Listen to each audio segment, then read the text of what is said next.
Good afternoon, Warren. I am back for another gratitude garden. Um, Trying to get back into the habit of doing this weekly. I know I've been missing it every other week lately, and I've just been getting busy with the holidays, and just slips my mind on the weekends. So I'll see if I can get myself back to being more consistent. This week, I really wanted to um, express my gratitude for. I think I got to do a restorative justice. I'm part of a kind of like weekly meeting that's going on with some people that I did some training with um, last year. And restorative justice is this really kind of awesome way to build community, to resolve conflict, that focuses on um, giving everyone the appropriate amount of airtime, actively listening to one another, um, you know, engaging in conversation um, without judgment, and there's like a structure, like an actual like way you manage the conversation that guarantees that people will not be cutting each other off, they won't be interrupting each other. That helps to encourage you to listen intently without distraction. Um, and it's been a really awesome process. And in our most recent meeting this past Sunday, we were talking about a process of open, relate, and expand. And it got me thinking a lot about how critical that process has been to my own personal growth and development, and how critical it is to most anyone's growth and development. Um, what it implies is that the first step or first stage in the process is to be open to new experiences, open to new ideas, open to what other people have to say. Um, and by being open, it allows you to begin relating. All of a sudden, by opening yourself to new experiences, you can now understand and relate to people who have also gone through those experiences. Oftentimes, we, for example, in that case, find ourselves making judgments about things we've never experienced ourselves. And anyone who's been around for a while can attest to how there are many, many things in this world that you have to experience to understand. And most of you out there can probably attest to one of those things, which is being a parent. I had many perceptions and made many comments and had many ideas of what it was like to be a parent prior to becoming one. And once I had the experience of being a parent, let me tell you, my appreciation of parents um, became much greater, and my understanding of what they were trying to convey to me prior to me becoming a parent. All of a sudden, I was like, "Oh, that's what they meant. Oh, that's the exhaustion they were talking about." I didn't really experience real exhaustion or fear or love until I had kids. I realized how minimally I had felt those things prior to becoming a parent.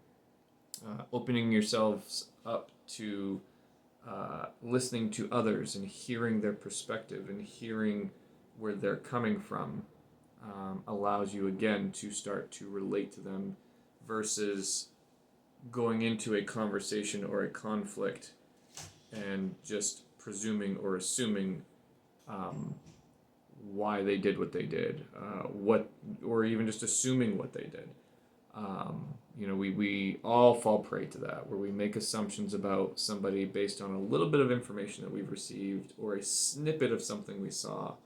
And then when we actually open ourselves up to giving them an opportunity to talk to us about what happened, all of a sudden we realize it's not at all what we thought it was.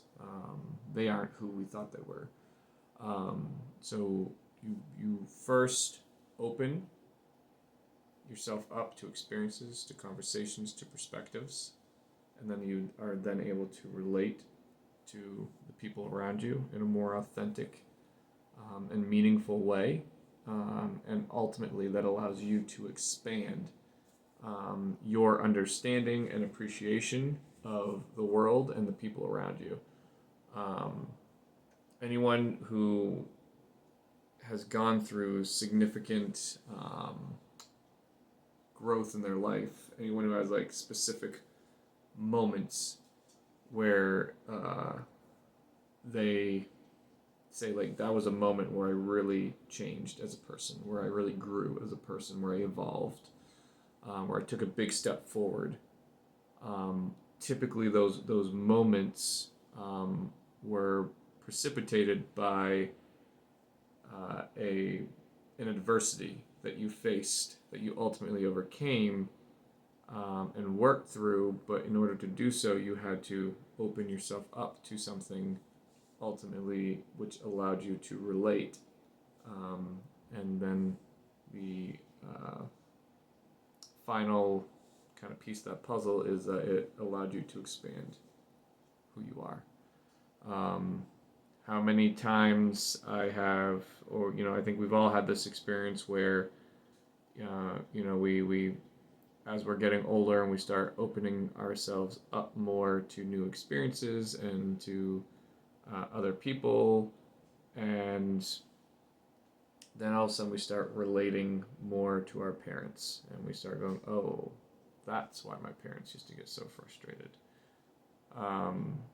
That's what they meant. That's what they were trying to teach me. And then that turns into the expansion of ourselves, where we start to grow and mature and learn and be more empathetic and understanding of the world around us. And so that conversation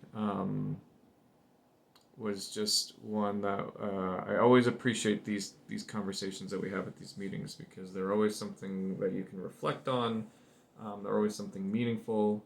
They tend to draw out a lot of deep self-reflection and emotion, and I really appreciate that. And I appreciate that our district is,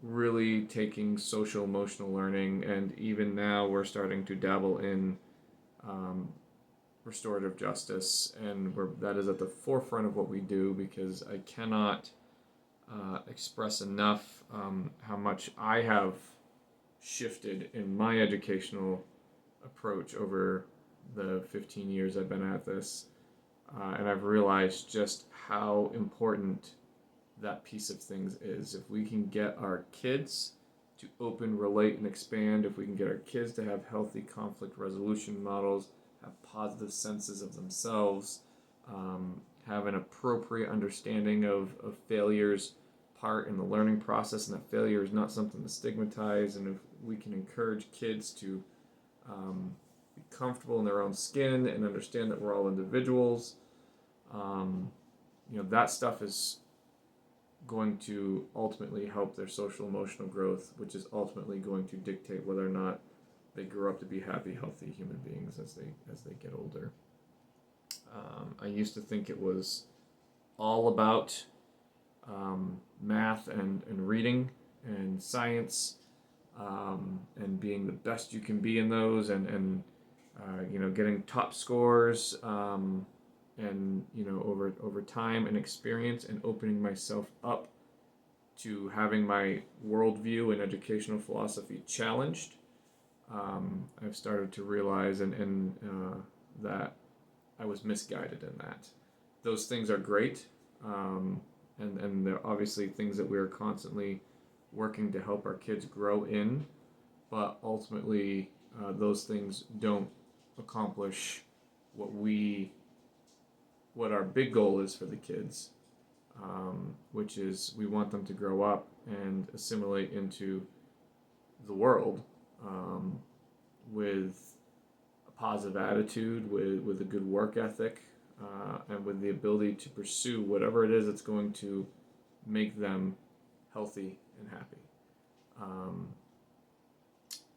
so I really can't say enough about that. I would also take a moment and just express my extraordinary gratitude to just um, all of the staff here at Warren at Continue. I mean, we're now in December, and I'm continuing to come to work every day, and I get to see these amazing people um, working their tails off for our kids, and I get to walk around this building, and I'm still, 3 months into it, into this new way of doing things, floored by how happy the kids are, how calm everything is.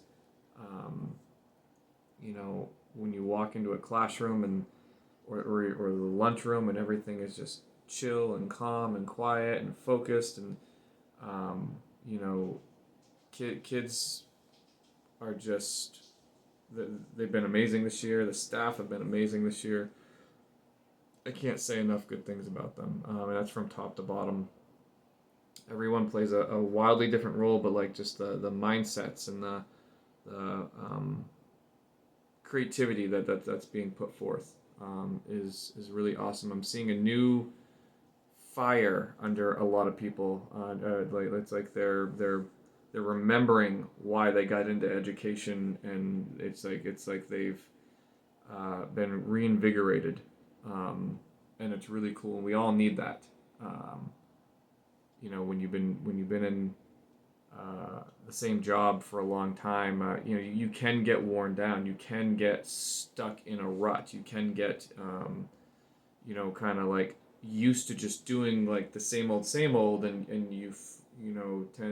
when you first get in to the field, like you're all full of energy and creativity and um, motivation and all that. And then over time, I mean, it's natural. That stuff starts to dissipate a little bit as you run in, as stress and pressures and life starts to catch up with you, and it really feels like a new life has been breathed into the building.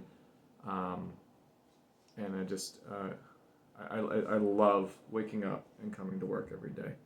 I think this has been hands down the best year in my educational career now, and that's saying something. So thank you to all of our staff, and thank you as well to all the parents that have found a way to make this work, because I know that it is equally as different and difficult for you guys as well, and it's because of your willingness to be flexible, and do what needed to be done that we were able to pull this off. And I really look forward to seeing what the rest of the year brings. I hope everyone had a great holiday over vacation. I know it was a much needed vacation for many, and hopefully you had a chance in some way to reconnect with your immediate family, with your extended family, and that it was an opportunity for you to refuel as well. So I look forward to checking in with you next week. So yeah, we'll see you next week. Thank you for tuning in.